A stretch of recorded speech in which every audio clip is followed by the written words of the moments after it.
Have you ever noticed how easy it is to see what someone else is doing wrong and how hard it is to admit when it's you? That gap between what you can see clearly in others and what you might be avoiding in yourself is where the transformation process starts. And that is where we're going to go today. We're going to talk about how your perception of other people can influence the choices that you make and how you see yourself. And that's not always an easy thing to do. You've got to turn up the heat a little bit on self exploration if you really do want to see yourself clearly. And that's what today's brain training exercise is for.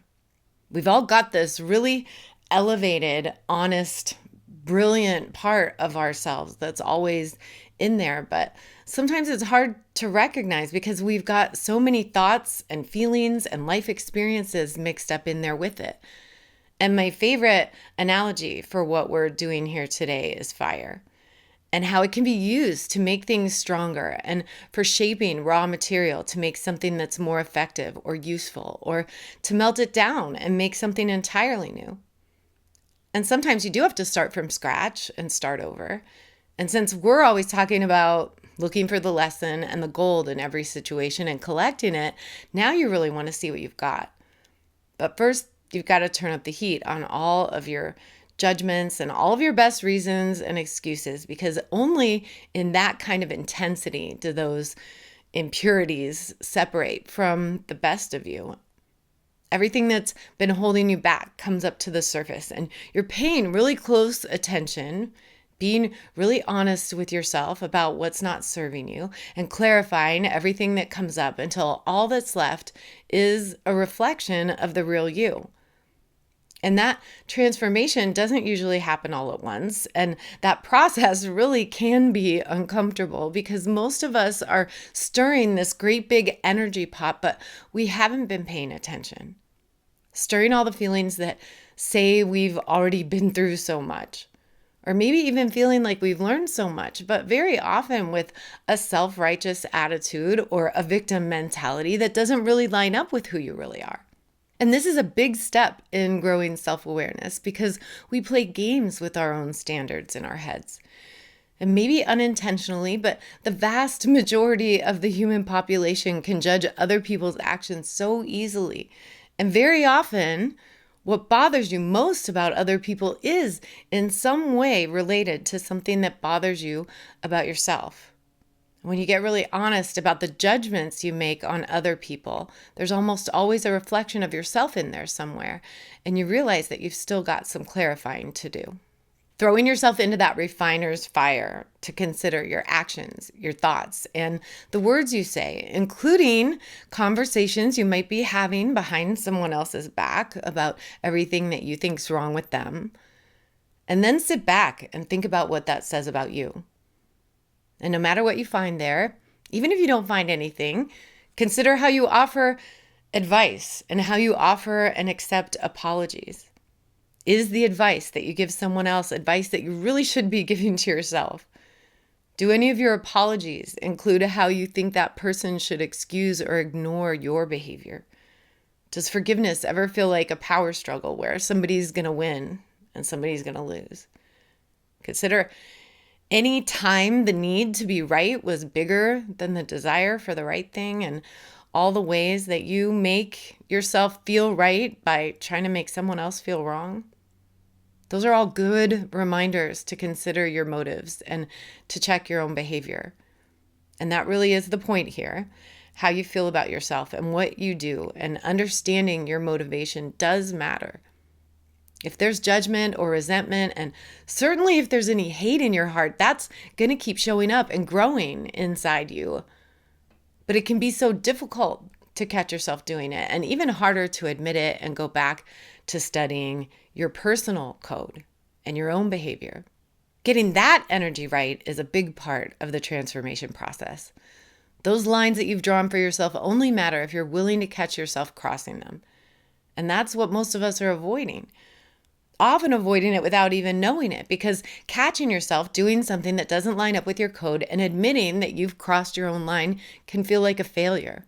But it's actually the opposite. It's how you get stronger. You're increasing your ability to respond effectively and authentically.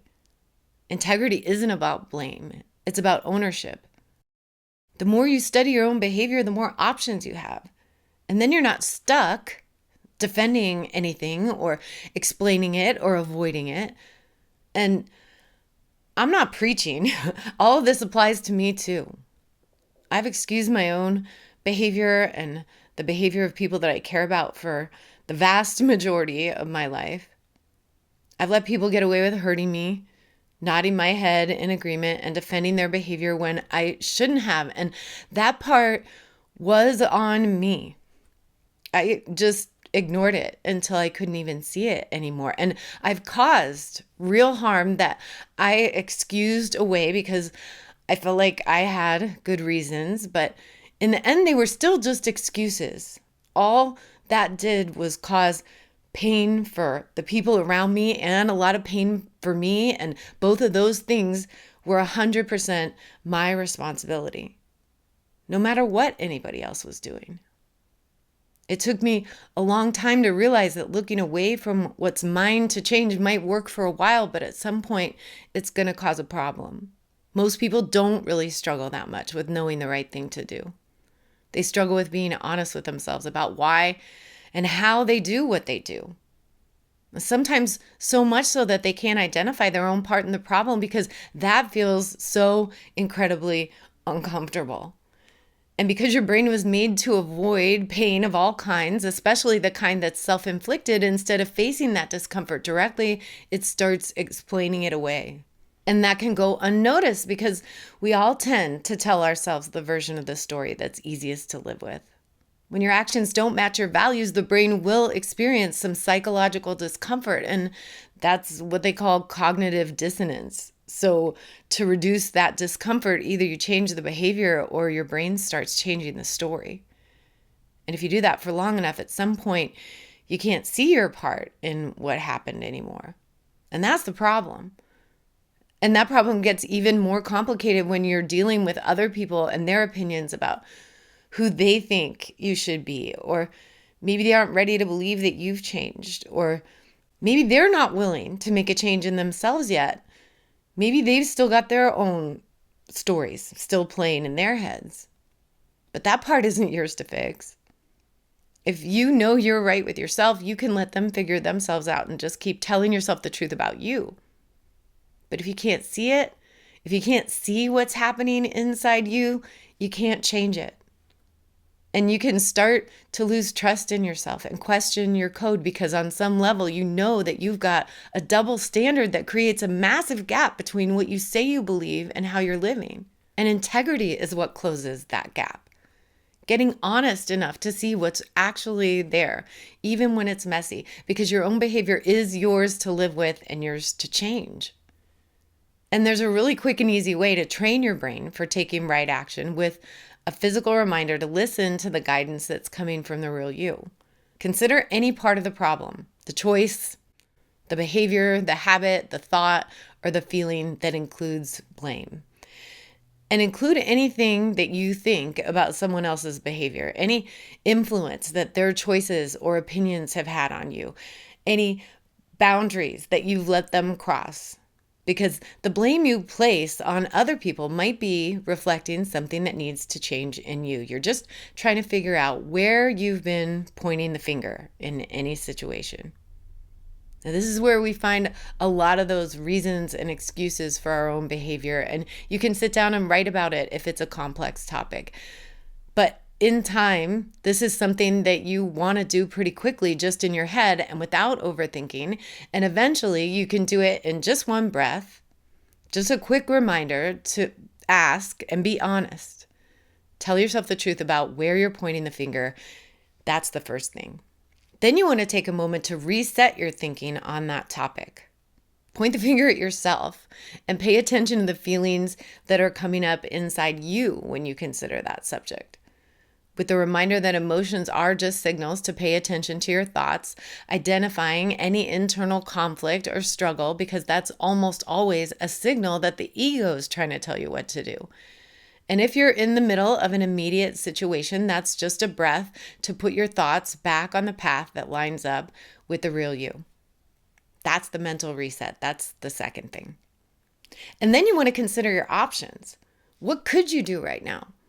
What do you want to do? What do you wish that you could do? What options lead to taking action, and which options point to a need for restraint? And this isn't just about what you can do, it's about what you're not willing to do, and sometimes about what you know you shouldn't do.